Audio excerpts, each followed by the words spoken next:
주님께서 여러분과 함께 루카가 전한 거룩한 복음입니다.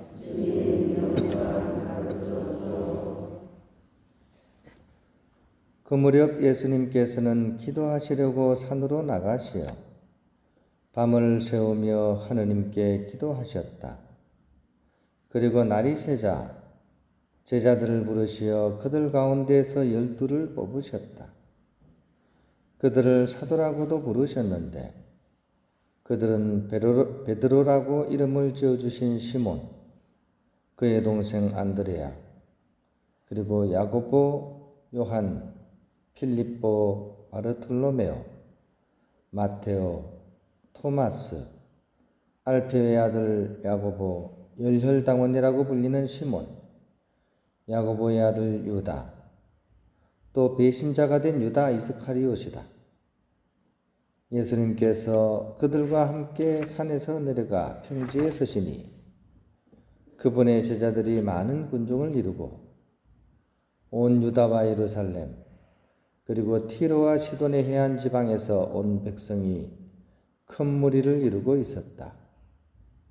그들은 예수님의 말씀도 듣고 질병도 고치려고 온 사람들이었다. 그리하여 더러운 영들에게 시달리는 이들도 낫게 되었다. 군중은 모두 예수님께 손을 대려고 애를 썼다. 그분에게서 힘이 나와 모든 사람을 고쳐주었기 때문이다. 주님의 말씀입니다. 평안을 빕니다. 오늘 복음은 예수님께서 당신의 12제자를 뽑으시는 그런 장면이 복음에 나왔습니다.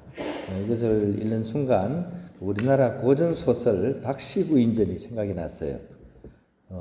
이렇게 옛날 조선시대 때 재상이었던 이덕춘의 아들 이시백이라는 사람을 아버지가 이제 장가를 보내는데 금강산 박처사의 딸인 박씨 부인하고 이제 혼인을 시켰어요. 아버지 뜻으로 이제 혼인을 시킨 거죠. 옛날에는 혼인 첫날 아들이 신부를 보고는 깜짝 놀랐습니다. 세상에 못생겨도 이렇게 못생길 수가. 모습이 흉측했기 때문입니다. 그래서 그걸 보고 막 아들도 놀라고 온 가족이 다 놀랐습니다. 오직 시아버지만이 그냥 묵묵히 며느리를 위해 줄 뿐이었습니다. 그래서 같이 살지는 못하고 후원으로 쫓겨나가지고 박씨 부인은 따로 살았죠. 근데 원래는 이제 아주 슬기롭고 재주가 뛰어난 여인이었습니다. 그런 시련의 시기를 한 3년간 보내고 3년이 지난 후에 이 박씨 부인에게서 얼굴에서 허물이 벗겨집니다. 그러고 나서 절세 미인이 이제 새롭게 나게 되는 거죠. 근데 이분이 워낙에 재주가 출중해가지고 집안을 나중에 일으키고 그 이후에 병자호란이 벌어지는데 그때도 이제 남편과 시아버지를 과하고 결국 외적을 이렇게 물리치는데 큰 역할을 한다는 내용, 그것이 이제 고전소설 박씨부인전의 그런 내용입니다.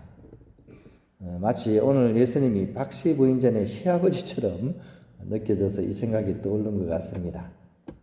아무튼 이 모든 반전의 시작은 시아버지의 안목이라고 할 수 있겠죠. 그죠? 겉모습에 현혹되지 않는, 예수님도 마찬가지이신 것 같습니다. 오늘 제자들 겉으로 보기에는 특출날 인물이 없습니다. 변변찮은 그런 직업에 그렇게 성품도 이렇게 굳은 것 같지 않고, 그죠? 우리가 보기에는 정말 쫄짱부들이죠. 그죠? 참 예수님도 안목이 없으시지 하는 생각이 듭니다. 실제로 위기 상황을 맞이하게 되자 다들 배신을 하는 사람들입니다. 소심한 사람들, 겁이 많은 사람들. 심지어 유다 이스카리옷은 스승을 배반하기까지 했죠. 그죠? 하지만 나중을 보면 예수님의 안목이 정말 탁월했음이 드러납니다. 결국에는 끝까지 복음을 전하고 자신의 목숨을 바쳐서 하느님 나라를 전하는데 최선을 다한 사람들이었기 때문입니다. 그런 예수님의 안목과 지혜가 어디서 나왔나? 오늘 복음은 이렇게 우리에게 알려주고 있습니다. 첫 번째로 예수님은 이 제자들을 구하시기 전에 그냥 이렇게 점을 찍은 게 아니라 밤새워 기도하시는 모습을 우리에게 보여주고 있습니다. 그리고 그 밤새워 기도하면서 다른 어떤 것이 아니라 그 간절함으로 하느님의 뜻을 구하시는 모습, 이 두 가지가 아주 이렇게 부각되는 것 같습니다.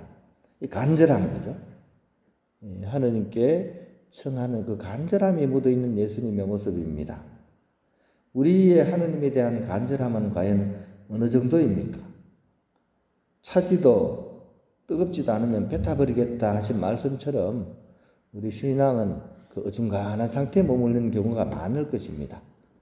예수님의 모습을 보면서 우리 마음 안에도 그런 간절함, 그 뜨거움이 다시 일어났으면 좋겠습니다. 그리고 다른 어떤 것이 아니라 그 간절함으로 하느님의 뜻을 구하신 주님의 모습입니다. 하느님의 뜻, 이것을 우리가 알아볼 수 있습니까? 나에게 가장 좋은 것, 과연 내가 알 수 있습니까? 간절히 바랬던 어떤 것도 시간이 지나면 별 것이 아닌 경우가 많습니다. 재앙이 되기도 하죠, 그죠?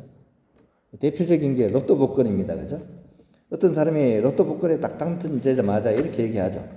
오늘은 요플레 뚜껑 그냥 버릴 거야. 무슨 얘기입니까?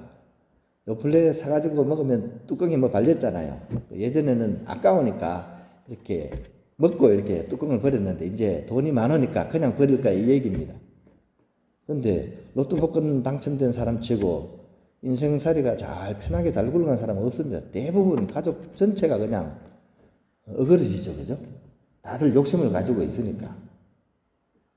그런 점에 있어서는 우리에게 무엇이 가장 이득이 되는지 우리가 잘 모르면서 살아간다는 이야기입니다. 하느님 뜻에 대한 그런 신뢰심을 우리가 가지고 또 나의 모든 것을 아시는 하느님께서 나를 최선으로 이끄신다는 그런 믿음, 이것이 우리에게 필요한 것 같습니다. 그런 믿음을 가지고서 간절히 기도하게 될 때 이것이야말로 내 삶 안에 가장 이렇게 하느님의 뜻이 이루어질 수 있는 가장 완벽한 준비라는 생각이 듭니다. 오늘 예수님과 함께 우리의 삶과 우리 이웃들의 삶을 기도드리면서 우리 모두가 하느님의 그런 사도가 될 수 있도록 함께 기도하는 오늘이 되었으면 좋겠습니다.